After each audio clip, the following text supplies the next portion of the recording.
right? Versus this load.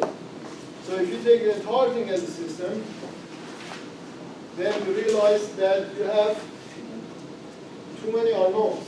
Here, here, here, here. So you can't solve it. Then the question is, how can I find the load at point F if I have one problem here? The answer is change your system. You remember we had 5-step system and we did the equation solve verify. If you fail at any step, you have to reiterate. You have to go back, it's like a loop. Go back to step number 1. Then I said, well, you know what, let's take this as a system and then the rest of this as a system. Then if I do that, in my second trial, I see that I have too many unknowns again. 2 unknowns here, 1 here, and 1 in the connection of the again, I don't have an equation. Then if I continue failing, in fact engineering is just failing, you have to reiterate until you converge to the right solution. So this is my ultimate system to solve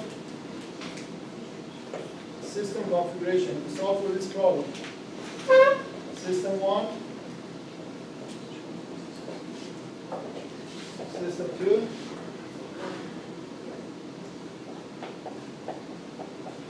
and system 3.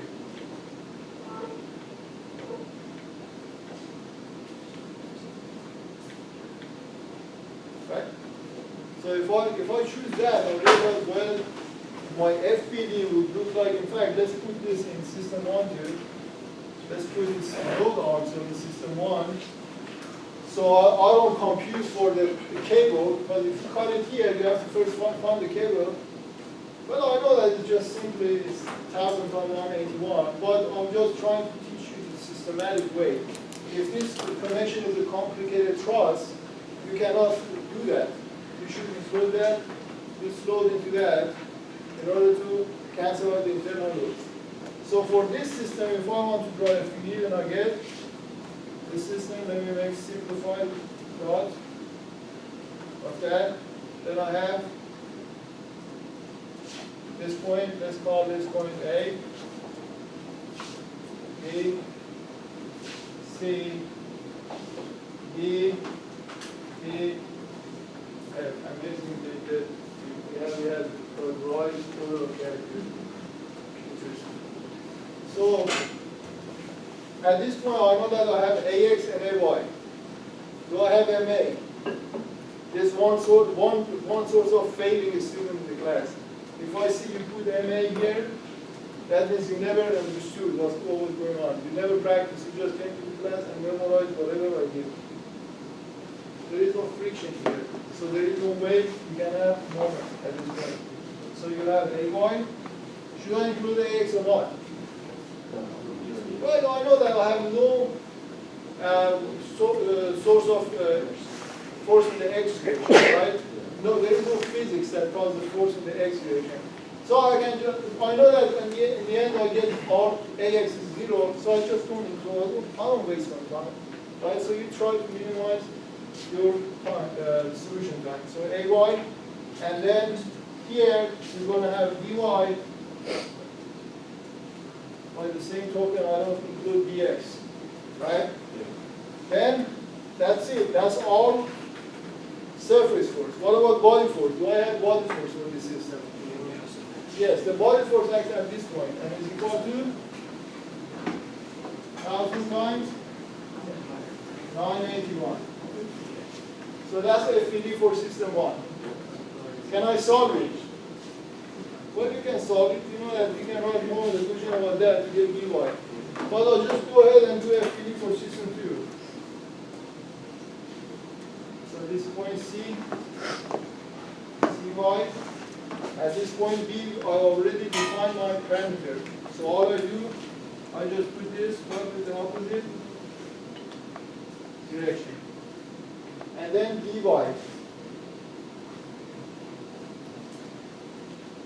That's for this system. I don't have any load hanging on here, right? You could have like a load here. Then you can include this system, and then you have the gravitational force. going back. But I don't have anything there. Now you move to the mean. For the mean, you have dy this way, opposite, and then dy.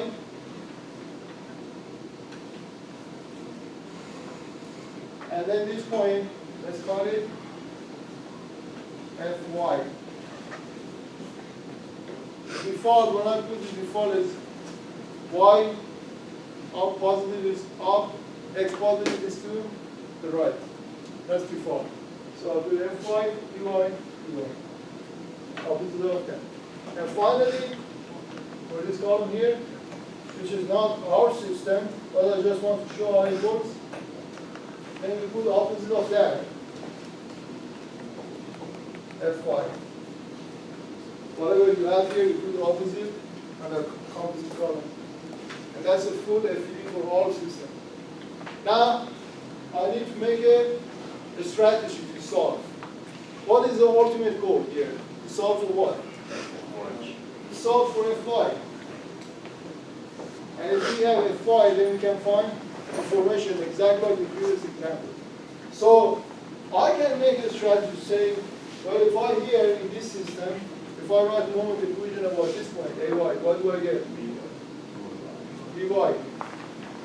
And then in this system, if I write moment, you see you have dy, then you have this one, right? If you write moment about cy, what do you get? dy. Then you come to this system, if you write moment equation about e, then you get Fy. When you have Fy, then you use this formula, but again you have to draw the axial load diagram. The axial load diagram is what? The same everywhere. But you have changed the cross-sectional area, so you have to use a combination of this formula, right? So let's go ahead and solve it in this system summation of moment about point A should be 0. That will give you this distance would be 1, 2, 3, 4, 5. From here to here is 5 meter. From here to here is 1 meter. So you get 1,000 times 981 times 1 meter positive and plus dy times 5 divided by 0. What do you get for dy? You get negative value.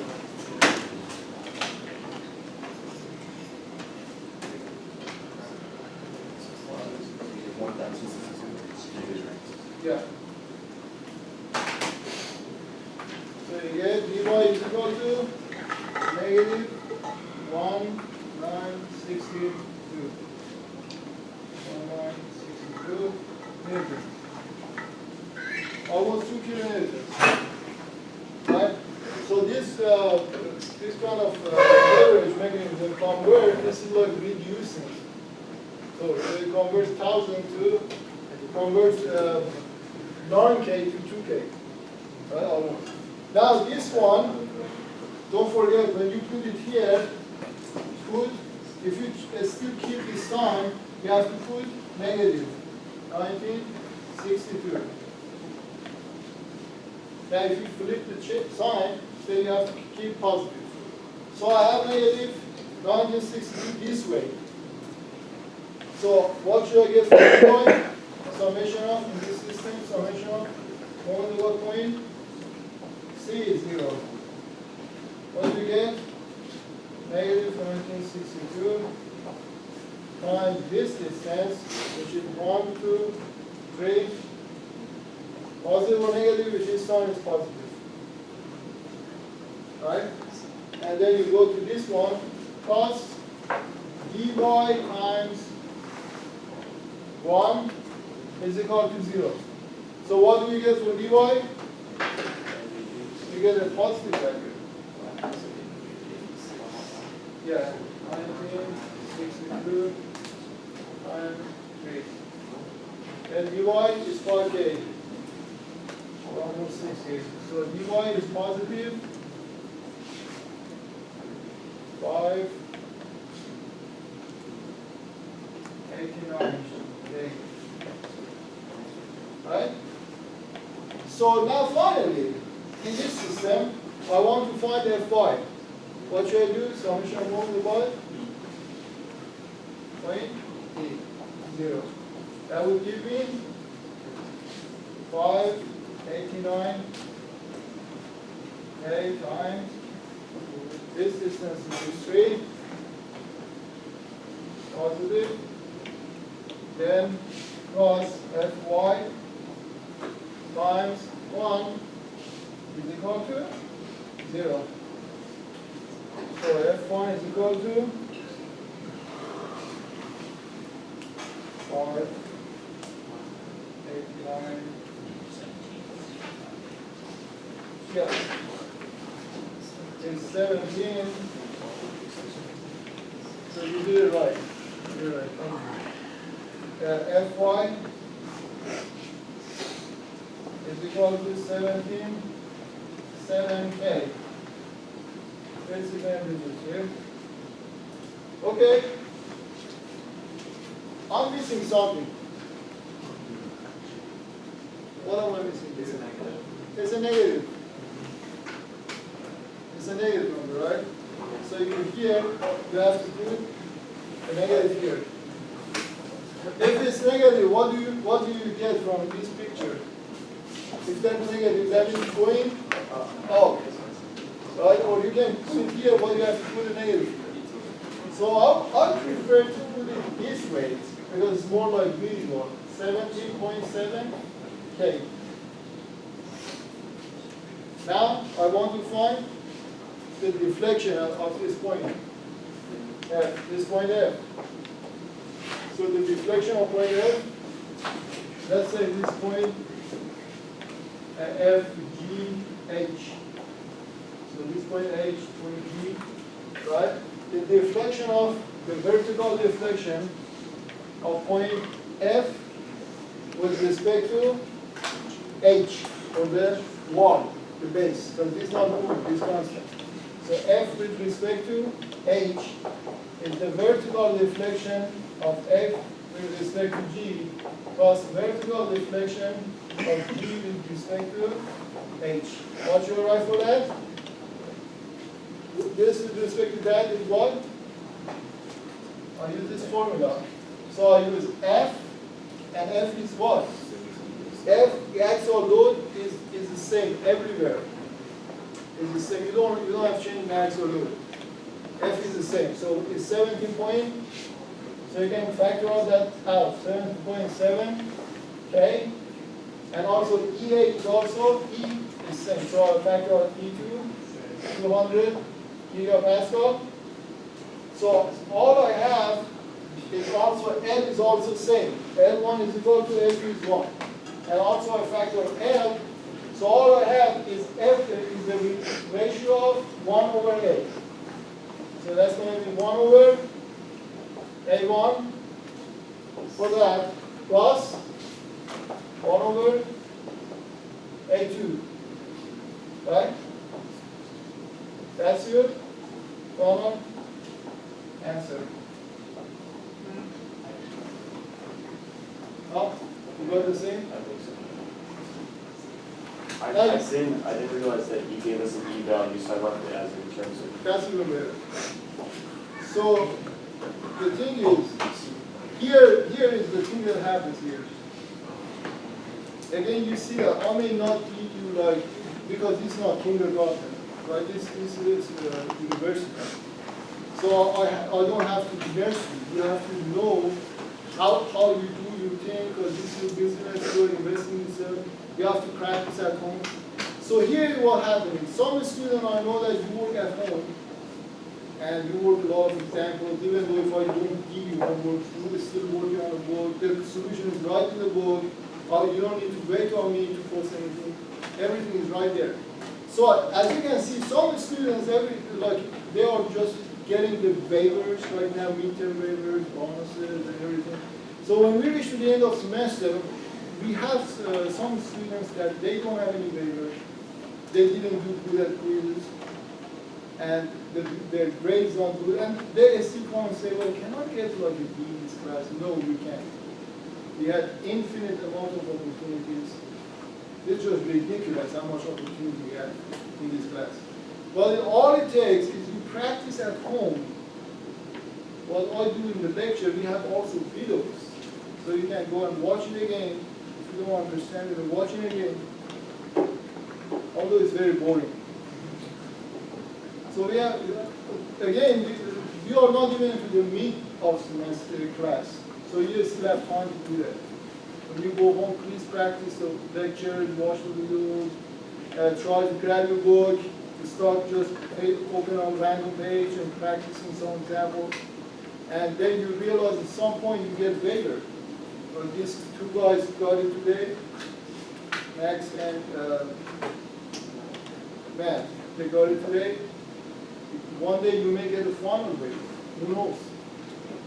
But again, if you don't have any demonstration, any proof that you can get any better or anything, then well, all you need to do is to get a good grade in the final exam and midterms. So you get a. Otherwise, I'm not going to give you a B in this class. Like, well, you know, you've been a good student, then this will be. No, that's not the way it works. We're going to have a student that will F in this class. So this is, let's practice the rest of it. I was going to give an example. Let's finish this final example and then move the rest of it in the next class. Let's use a parabolic. Here.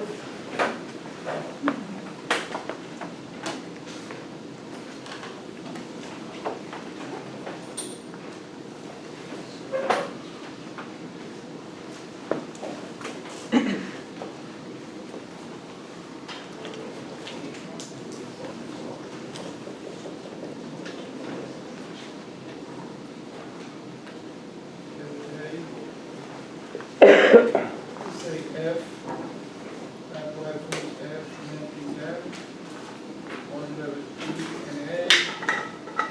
And this curve is Y is equal to X squared plus 1. Plus 3 is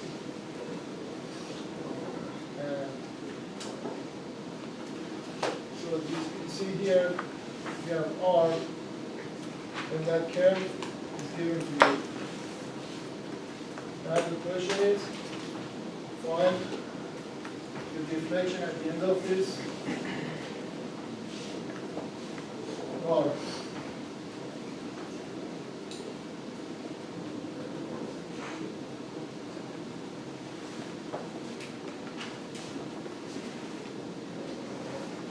So,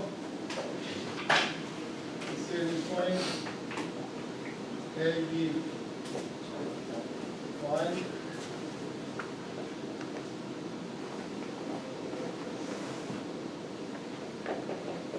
deflection at point P.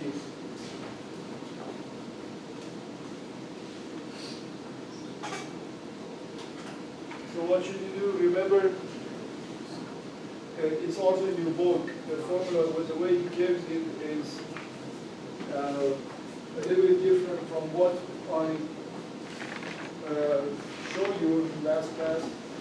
But the end formula is the same. When you cut it at somewhere in the middle, each part, each slice is an infinitesimal bar that has almost a constant cross-section area. So all you have to do is to solve all these deflection to get the net deflection. Now, here, in the last case, we had a straight line formula from the beginning to end. Here we have a parabolic curve. So what do I get for deflection? I don't want to make this as a regular opportunity because it's very easy. So I say if I cut it somewhere here, let's show, hopefully I can draw it. There you go.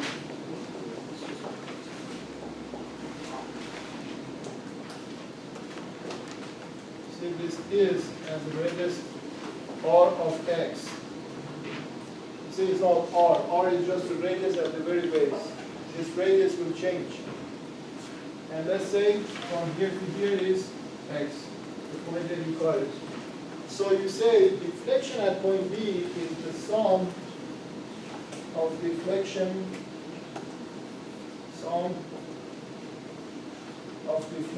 of those at point x, with the bar at point x, sum of deflections of R little bars shown. Well, the thing is, again, we had the students that they thought it's only deflection of that. But when I draw something like that and you have x, you can imagine that when you take x from 0 all the way to the end. In fact, it's like we're just cutting it up into infinitesimal constant variable. So for that, I write summation of, and I use that formula. Right? This formula gives me F. Well, the force, let's write it this way. The force at location x. Then the length of each bar at location of x. What's the length of this little bar? Ex. So I know Ex over the modular of elasticity at x. Let's call it Ex, although I know it's the same, but for the just generality. Times the area, cross-sectional area at point x. If you don't understand that, guys, you are in a serious problem. I cannot get enough of just explaining to you. If you don't know what this thing is, you are in a serious problem. You have to resolve this issue. I cannot just go back to the high school and teach everything again. I wish I could. You have to go and review, refresh your background.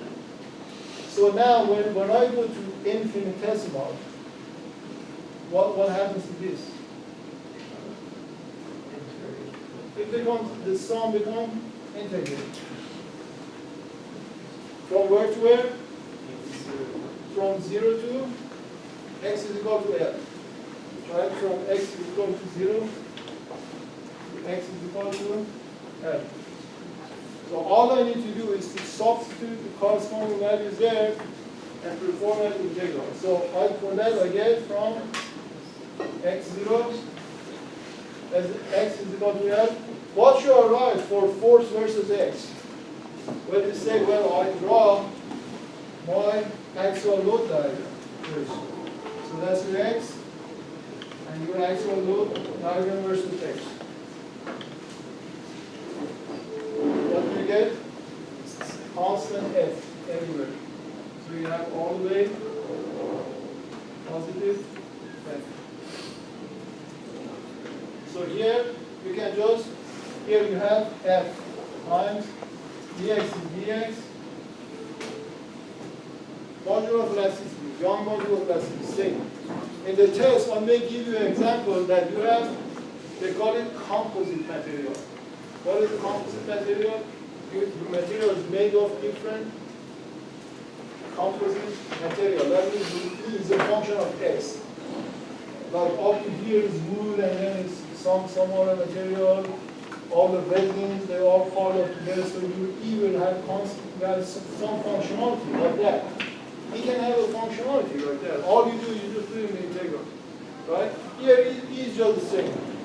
E is a constant. Right? Now what about AX? The area of this part?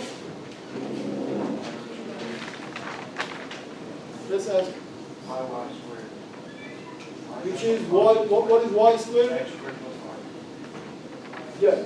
So it's Rx squared. So it's pi Rx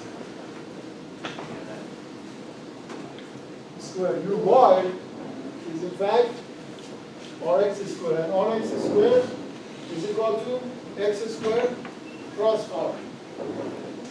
So you get integral of, you can take these two out. So you take f out, and then I and d integral from 0 to f dx over, and your r is r plus x squared squared.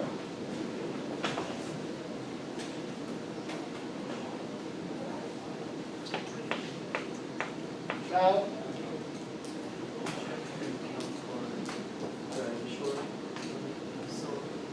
Initial radius.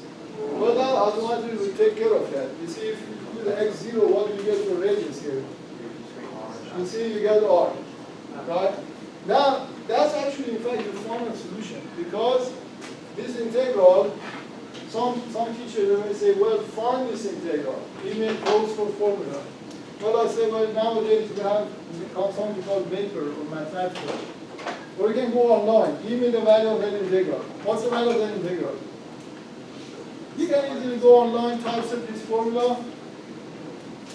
Can I use, now the question is, can I use substitution to take this integral? I cannot. Why? We don't have x here. If I take this u, then du is something 2x dx.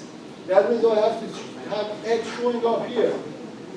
But still, this integral, you can take it in some other techniques, analytically, or you can go online. That will give you a homework for you. When you go home, when you bring the homework, what's that homework number? 2, right? Do that integral, but use it online too. Never do it with hand. Go online, type this formula, and then there is something called mathematical online. Mathematical online. And then they have a search bar like that on Google, right? So inside that, you define this function and then you say integrate. Integrate this function. And it shows you the closed form integral. And all you do, write it down in a piece of paper, attach it to homework 2, and when you submit it, I want to see that too. Okay? So the end result is a formula like that, but a little bit more complicated. You may have arcane, maybe. Okay? Huh? You just did it? So what did you get?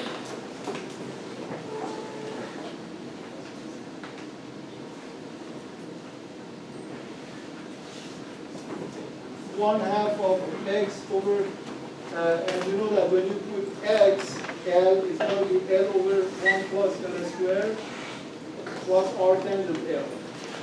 Right, and the other one is 0. Right, so it's going to be 1 half of L over 1 plus L squared R tangent x. R tangent x. And then you put it in this form. Delta is equal to F times L divided by E8 times 1 plus 1 L squared divided by 2 times R tangent L. The formula becomes a little bit more complicated, but the concept is exactly the same. So let's work on the strain in the next class. Now we introduced the shear strain. We introduced the normal strain, which is axial effect. We talked about normal stress, normal strain. Now next class, we want to talk about the shear strain. So if you have a material like that, right? If you have force like that, you already discussed about that. Then you have deformation this way. So that's your normal strain. This delta over L0. That's normal strain in this way. Now if you have a shear load like that, then what happens? You have some sort of dilatation. So this thing is going to have some sort of shear deformation. Right? It's not going to go this way. It's going to have some sort of rotation. So next class we define shear strength, which is very similar to normal strength, but it's because of the shear load. And then we talked about shear motion classes. Yeah. Isn't that like similar to how it works to take when you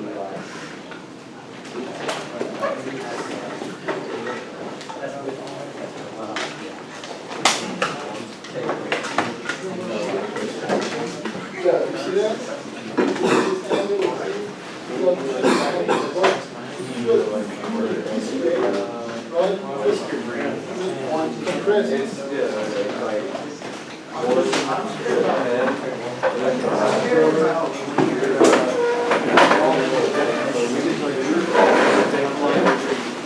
One order difference.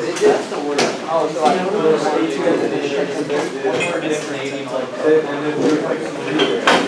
oh yeah. So honestly, after 17 ordered Oh, yeah, that's